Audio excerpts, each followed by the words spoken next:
ভারতের মতো শক্তিশালী দল কিভাবে টি-20 সিরিজ হারতে পারে, তা আবার হোয়াইট ওয়াশ হয় একটা দুর্বল দলের সাথে, তাও আবার আয়ারল্যান্ডের সাথে।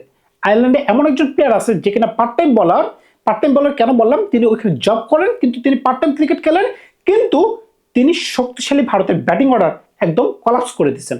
এখন কিন্তু অনেকেই প্রশ্ন তুলতেছেন, ভারতের মতো শক্তিশালী দল যারা কিনা 2024 সালে এমনকি 2026 সালে ব্যাক টু ব্যাক টি-20 বিশ্বকাপ জয় করতে পারছে, এত ভালো একটা টিম কিভাবে এই জায়গায় ব্যর্থ হইতে পারে? অনেকে আবার প্রশ্ন তুলতেছেন, যেহেতু বৈভব সূর্যবংশীকে আপনারা দলে নিছেন, কি কারণে আপনারা তাকে বেঞ্চে বসায় রাখছেন? এত বড় প্লেয়ার, এত হাইপে আছেন, এত ভালো ছন্দে আছেন, কেন তাকে বেঞ্চে বসে রাখছেন? এমনকি শ্রেয়াস আয়ারের ক্যাপ্টেন্সি নিয়ে এখন প্রশ্ন তোলা হচ্ছে, এমনকি তার জায়গা নিয়েও প্রশ্ন তোলা হচ্ছে যে প্লেয়ারটা দীর্ঘ 4 থেকে 5 বছর ধরে টি-20 বিশ্বকাপ বা টি-20 দলে জায়গা পাওয়ার একটা স্বপ্ন দেখতেছিল, আপনি তো সেই স্বপ্ন বাস্তবায়ন করছেন, এমনকি তাকে ক্যাপ্টেন কেন করলেন? এই যে প্রশ্নগুলো উৎপন্ন হচ্ছে সেটা কিন্তু এখন ভ্যালিড। কি কারণে? শ্রেয়াস আয়ার ব্যাট করে রান করতে পারতেছেন না, তিনি মনে করতেছেন যে তিনি এখনো ভারতীয় আছেন, এমনকি আইপিএল খেলতেছেন, ওই ধরনের মুখস্থ শট খেলতেছেন, কিন্তু একটা দিনও তিনি ভালো কিছু করতে পারলেন না। এমনকি বোলিং রোটেশনের যে একটা ব্যাপার, বোলিং রোটেশন করে যে ম্যাচ ঘোরানো যায়, সেটাও কিন্তু শ্রেয়াস আয়ার থেকে আমরা কিন্তু খুঁজে পাচ্ছি না।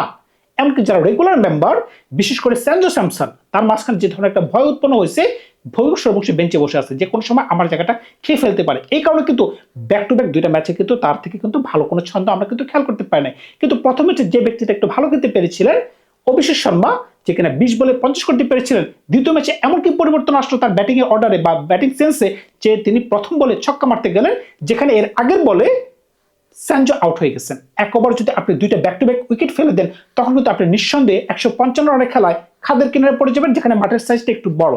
আপনি জানতেছেন মাঠের সাইজটা একটু বড়, পিচটা একটু স্লো, ব্যাটের সুন্দর মতো বল আসতেছে না, তাহলে গ্লোরি শট কেন খেলতে চান? প্রথম ম্যাচ থেকে আপনি কোন ধরনের শিক্ষা নিচ্ছেন? ভাই তিলক বর্মা, যে কিনা দলের ভাইস ক্যাপ্টেন, একটা সময় 40 বলে তার রান ছিল 49 রান। ভাই এই ধরনের ব্যাটিং যদি একটা ব্যাটসম্যান করে, এমনকি ভাইস ক্যাপ্টেন করে, তাহলে আপনি কিভাবে দলকে সামনের দিকে এগিয়ে নিতে পারবেন? আমি সর্বশেষ যেটা মনে করতে পারতেছি, তিনি এশিয়া কাপের ফাইনালে একটা ম্যাচ তার জীবনে ভালো খেলতে পারছেন, এছাড়া আপনি আইপিএলে তার কোনো ভালো অর্জন দেখাইতে পারবেন না। আইপিএলে তিনি সেঞ্চুরি করছেন, কিন্তু তার দল পর্যন্ত হারছে। এমনকি এই যে 2 বছর ধরে তিনি ভারতীয় দলে আছেন, শুধুমাত্র একটা বিশ্বকাপের ফাইনাল, এশিয়া কাপের একটা ফাইনাল ছাড়া অন্য কোনো ম্যাচে তার কোনো ভালো পারফরমেন্স আপনি দেখাতে পারবেন না। শিবম দুবে, তিনি মোটামুটি এখন ভালো বোলিং করতে পারতেছেন, কিন্তু তার ব্যাটিং দিনকে দিন কমে যাচ্ছে। অক্ষর প্যাটেল, তিনি কোন ধরনের ব্যাটিং করতেছেন? 18 বলে 14। ভাই এতগুলো বল খেলার পরে যদি আপনি এই ধরনের ব্যাটিং করে, তার কিভাবে সম্ভব? অনেকে হয়তো বলতে পারেন ভারত মাত্র 1 রানের ব্যবধানে হারছে। ভাই ভারত কিন্তু খেলা থেকে ছিটকে পড়ে গেছে অনেক আগে। যদি হারতে না 10 বলে 21 করতে না পারতেন, এমনকি প্রিন্স যাদব লাস্ট বলে ছক্কা না পারতে পারতেন, তার কিন্তু 20 থেকে 25 রানের ব্যবধানে এই ম্যাচ কিন্তু আপনারা হারতেন। এখন অনেকের মনে প্রশ্ন উৎপন্ন হচ্ছে যে এইখান থেকে ভারত কিভাবে পরবর্তী খেলায় ইংল্যান্ডের সাথে ভালো কিছু করতে পারে। দল তো ভালো, কারণ কি ব্যাটিং কিন্তু মোটামুটি এটাই। আপনি যত কথাই বলেন, আপনি যদি ব্যাটিং এর কথা চিন্তা করেন, আপনি সর্বোচ্চ বলতে পারবেন এই দলের সাথে শুভমন গিল নাই, এমনকি জয়সওয়াল নাই, এই দুজন বাদে অন্য কোনো ব্যাটসম্যানের কথা কিন্তু আপনি চিন্তাই করতে পারতেছেন না। কারণটা কি? এটাই বর্তমানে ভারতের সর্বোচ্চ ভালো টিম টি-20-তে। পূর্ণ শক্তির একটা দল নিয়ে তারা মাঠে নামছে, কিন্তু তারা ভালো কিছু করতে পারতেছে না। কারণটা কি? তারা কন্ডিশনকে প্রাধান্য দিতে পারতেছে না। তারা এখনো মনে করতেছে যে আমরা আইপিএল খেলতেছি, কিংবা আইপিএল এর মতো ভালো পিচে যেভাবে সুন্দর মতো ব্যাটে বল আসে, তারা এখন মনে করতেছে যে আমরা ওইখানেই খেলতেছি। ভারত 2024 সালে বিশ্বকাপ জয়লাভ করছে, এমনকি 2026 বিশ্বকাপ জয়লাভ করছে। এটার পিছনে মূল কারণটা কি? 2024 ওয়েস্ট ইন্ডিজে যে কন্ডিশন, ওয়েস্ট ইন্ডিজের কন্ডিশনের সাথে কিন্তু ভারতের কন্ডিশন কিন্তু কানেক্টটা মিলে যায়। এই কারণে কিন্তু ওয়েস্ট ইন্ডিজের মাটিতে কিন্তু ভারত ভালো কিছু করতে পারছে, এমনকি 2026 তো ভারতের মাটিতেই হয়েছে। সুতরাং বুঝতেই পারতেছেন, যেহেতু পরের বিশ্বকাপ 2028 সালে অস্ট্রেলিয়া এমনকি নিউজিল্যান্ড আয়োজিত করবে, ওইখানে কিন্তু ভারতের নাকচমারি খাইলেও খাইতে হইতে পারে। কারণটা কি? তারা কন্ডিশনকে সঙ্গে করতে পারে না। এমনকি যখন বলটা একটু বুক বরাবর আসে, যখন বলটা একটু স্লো হয়ে যায়, একটু বলে যদি একটু পেস থাকে, তারা কিন্তু ওই ধরনের কন্ডিশনে খেলে অভ্যস্ত না। এটা কিন্তু ভারতকে বোকাইতে পারে। তবে অনেকেই কিন্তু এখন বলতেছে কি কারণে জাসপ্রীত বুমরাহকে রেস্ট দেওয়া হয়েছে, এমনকি হার্দিক পান্ডিয়া কেন বারবার এত ইনজুরিতে পড়ে যায়। এমনকি হার্দিক পান্ডিয়ার বিকল্প যিনি রয়েছেন, সানরাইজ হায়দ্রাবাদের মধ্যমণি নীতিশ কুমার রেড্ডি, তিনি দলের সাথে থাকলেও তিনি ভালো কিছু করতে পারতেন, কিন্তু না, কোনো পরিবর্তন কিন্তু কোনো কিছু করা যাচ্ছে না। আপনি খেয়াল করে দেখেন, গত ম্যাচেও কিন্তু ভারত 2টা পরিবর্তন করছে। শ্রেয়াস মিডল অর্ডারে তাকে খেলানো হয়েছে, তিনি 5 বলে 1 করতে পারছেন, কিন্তু এই ব্যাটসম্যানটাকে এখনই কেন সুযোগ দেওয়া হলো? তিনি কি পরীক্ষিত প্লেয়ার? তাকে কেন আপনি সুযোগ দিলেন? তিনি 2 ওভার বল করতে পারছেন, 25 রান দিয়েছেন। এমনকি শিবম দুবে 3 ওভার বল করে 25 রান দিয়েছেন। ভাই এই দুজন মিলে 5 ওভারে 50 রান দিছে, তাহলে বাকি 15 ওভারে মাত্র রান আসছে 150 রান। সুতরাং বুঝতেই পারতেছেন আপনি যাকে খুশি তাকে দিয়ে বল করাতে পারবেন না। টি-20 ফরম্যাটে যদি আপনি মনে করেন যে না আমি 4টা ওভার বের করে নিই, সেটা সম্ভব। যদি ভারতীয় কন্ডিশন হয়, এশিয়ান কন্ডিশন হয়, তখন আপনি অক্ষর প্যাটেল, কুলদীপ যাদব বলেন, বরুণ চক্রবর্তী বলেন, সেই সাথে আপনি ওয়াশিংটন সুন্দর বলেন, তাদেরকে দিয়ে আপনি মিডল ফেজে ভালো বোলিং করাতে পারবেন, এমনকি চাপে ফেলাতে পারবেন। মনে পড়ে কি আমরা দেখছি চ্যাম্পিয়ন্স ট্রফিতে শুধুমাত্র একজন বোলার ছিল, জাসপ্রীত বুমরা, এমনকি এশিয়া কাপে একজন বোলার ছিল জাসপ্রীত বুমরা, তাকে সঙ্গ দিত কে? Hardik Pandya, part time bowler. বাকি সকল বোলারে কিন্তু স্পিন বোলার ছিল।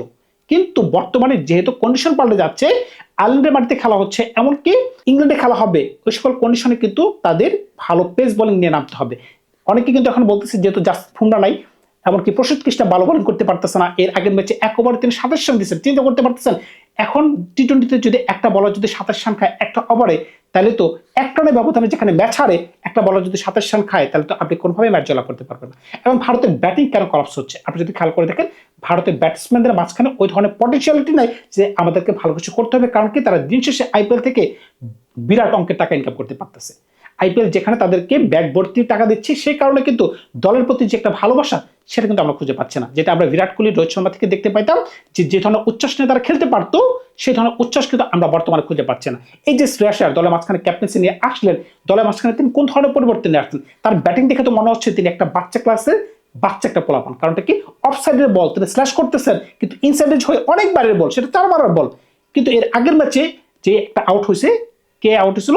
সঞ্জু। ওইটা একটা আনলাকি আউট ছিল, কারণটা কি ওই বলটা আর এই বলটার মাঝখানে কিন্তু অনেক তফাৎ। যদি আমি ভিডিওতে দেখাইতে পারতাম তাহলে আপনারা বুঝতে পারতেন যে দুইটা আউটের মাঝখানে কত রকমের তফাৎ ছিল। এটা হচ্ছে খামখেয়ালি আউট। ভাই ক্যাপ্টেন্সি কিন্তু অনেক কিছু ম্যাটার করে। আপনি খেয়াল করে দেখেন, যত কথাই বলেন সূর্যকুমার এত ব্যাট করে রান করতে পারতেছে না, কিন্তু তার দল কিন্তু হারে নাই। এখন আপনি কি বলতে পারবেন? এখন এমন একটা ফাটাবাসের চিপ এখন ভারত পড়ে গেছে, পরবর্তী সিরিজে বা পরবর্তী ম্যাচগুলোতে যেটা ইংল্যান্ডের সাথে হবে, এখন তারা কি করতে পারে? ভৈভব সূর্যবংশীকে কিভাবে তার খেলাতে পারে?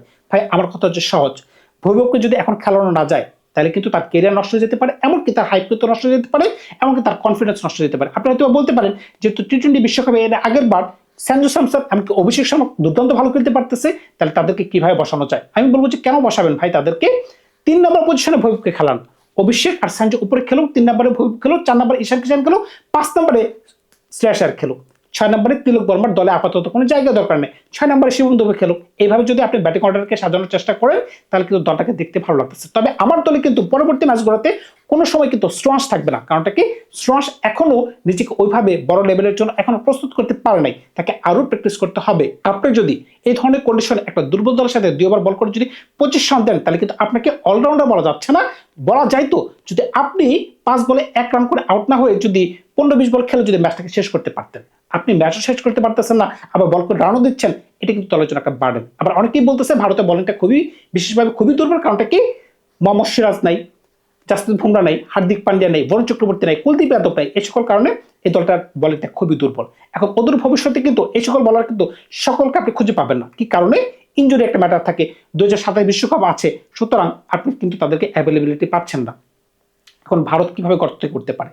ভাই সিম্পল একটা হিসাব, আপনাকে কন্ডিশন নিয়ে সময় হতে হবে। আপনি যদি মনে করেন যে না প্রত্যেকদিন আমরা আইপিএল এর মতো ফ্ল্যাট ট্র্যাকে খেলতেছি, যেখানে 200 থেকে 250 রান ইজিলি করা যাচ্ছে, এই ধরনের চিন্তা যদি আপনি করতে থাকেন, তাহলে কিন্তু সেটা কোনো সময় আপনার জন্য ভালো কিছু বয়ে আনতে পারবে না। ধন্যবাদ সবাইকে, ভালো থাকবে। আপনার নতুন কোনো গল্প নিয়ে খুব শীঘ্র হাজির হবো আপনাদের সাথে।